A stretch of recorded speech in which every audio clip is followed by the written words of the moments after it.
Welcome to these video notes by Dr. D. Today we'll cover Chapter 8 of the NCERT Class 11 Psychology book. Why do we set goals and work hard to achieve them? Why do we feel happiness, sadness, anger, or fear? Motivation drives us to take action, while emotions shape our experiences. In this lesson, we will understand what motivation and emotions are, their types, theories, and how they influence our daily lives. Let's begin.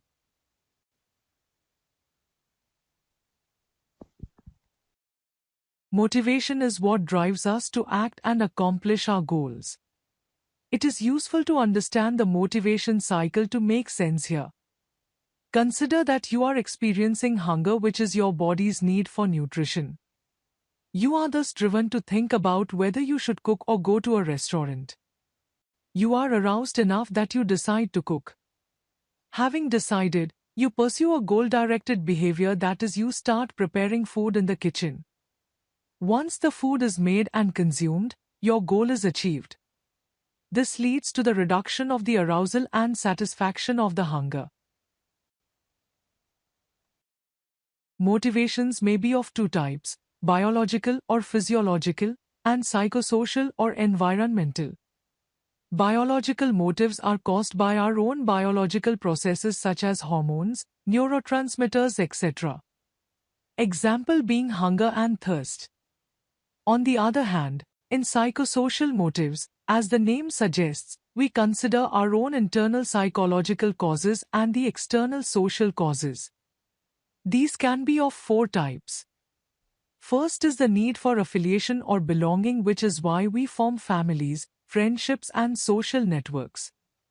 Second, the need to achieve something in life, which is why we get a job or participate in a competition. Third, the need for power. It is when we want to feel that we can influence other people such that they may behave or react in the way we want them to. David McClelland, 1975, described four ways in which people try to feel powerful. First, they may read or follow celebrities in the hope that they would reflect their power. Second, we may internally source power by building mastery over some skill or urge. Third, a person may try to overpower another in an interpersonal interaction and thereby feel powerful. And finally, a person may attach themselves with an organization to get power from there, such as becoming a politician. The final psychosocial motive is curiosity and exploration. When we don't know something, it creates an urge in us to explore things and find out explanations. Abraham Maslow's hierarchy of needs, also known as self-actualization theory, is the best-known theory of motivation. As you can see, it depicts various needs as a pyramid in increasing level of importance from bottom to top. The bottom three needs are lower-level needs or goals and must be fulfilled earlier. First are physiological needs such as hunger, thirst, sleep, etc. Second, we have security needs such as of personal safety, job security, etc. Third, we have a need to belong, thus we form friendships and other kinds of relationships.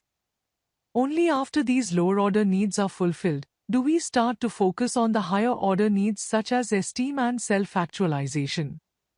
Different individuals may accomplish up to different levels of these needs based on their personal resources and drives. What is emotion? Emotions are powerful psychological states that affect our behavior and thinking. They help us connect with others and respond to situations. An emotion is essentially a subjective feeling, that is, it varies from person to person. There are slight differences between the terms emotion, feeling, and mood. Mood is what you feel in low levels and over a longer time, while feeling denotes the pleasure or pain dimension of emotion, which usually involves bodily functions. Plutchik has suggested that there are 8 basic or primary emotions which may be thought of as 4 pairs of opposing emotions. These are joy, sadness, acceptance, disgust, fear, anger, and surprise, anticipation. The rest of the many emotions we feel, such as contempt, shame, guilt, etc. are all complex emotions and are therefore combinations of multiple basic emotions. There is also a lot of variation in our emotions due to many factors. These are intensity, that is, high versus low strength of feelings.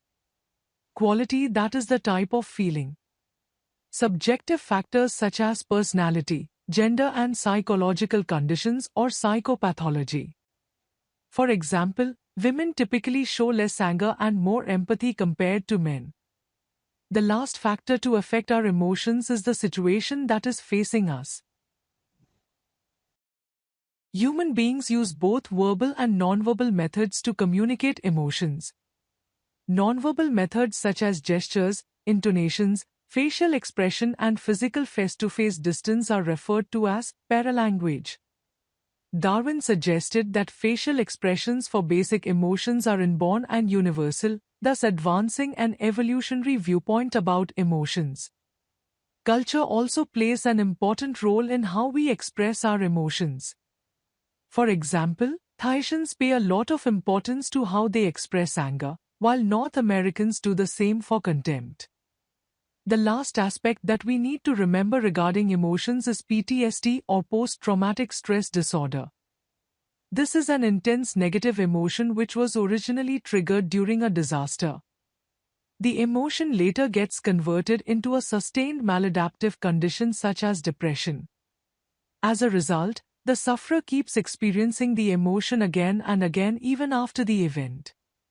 For example, soldiers coming back from war often experience PTSD. In our day-to-day lives, we have to actively do emotion regulation in order to survive and thrive. Thus, we must manage or control our levels of negative emotion while enhancing the levels of positive emotions. Certain behaviors can help to achieve these objectives. To reduce negative emotions, you should increase your awareness of our own identity and feelings. Evaluate the situation in an objective way. Often, our positive evaluation of a seemingly adverse situation can reduce our stress. Do some self-monitoring, that is, take out some time periodically to assess your successes and failures. Engage in self-modeling, that is, consider your own past successes as an example which you can follow or repeat in the future for similar circumstances. Be more conscious of how your own perception and cognition processes are working. Be creative in terms of finding a hobby or vocation. Develop and maintain good relationships in society.